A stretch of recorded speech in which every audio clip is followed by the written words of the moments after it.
first up, or number 6 for Camp Antoine, is the summer is nearing an end, as we all know, unless you're listening to this in the future. But summer is coming to an end, and if you get kids, if you have them, they're back at school. But it's still hot out. And how's our electrical grid handling all of this? We've covered infrastructure before. So far, the power systems have held up in these record heat waves. In fact, we saw 2 of the hottest months on record this summer, and states like Arizona broke its demand record 7 times during a single heat wave.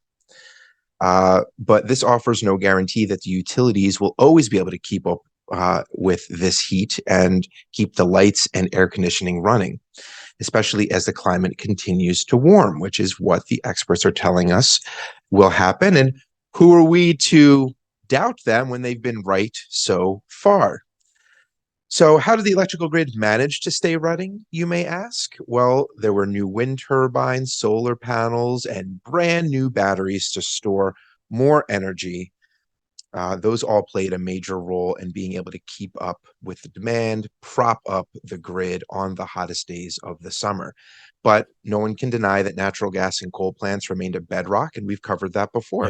Yeah. The problem with that is that those methods are our coping mechanisms to keep the AC running and all those types of things, right? It gets hot, we crank up the AC. And we covered this before. That feeds the climate change monster. So if we have to turn up the AC and our only way of powering that is to burn more fossil fuels, then we're just going to keep this vicious cycle going because of the emissions they produce.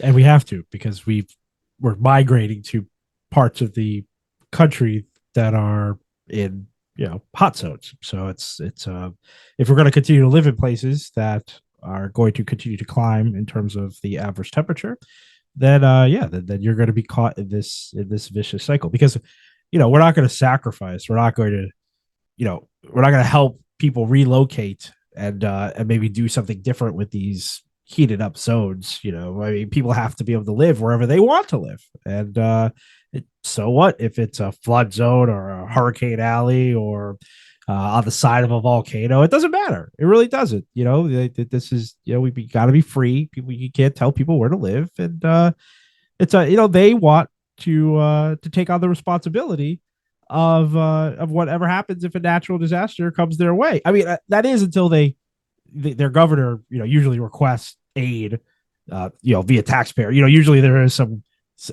bad does happen, and then they usually do have to come back to the government, and then it's like a whole big hullabaloo because the governor is usually the opposite party from the sitting president, and then they can't really meet with them because then they'd be admitting that we're not some independent statehood, and there is a reliance on the Fed, even though they want to campaign and say that the Fed get out of my business until they need them.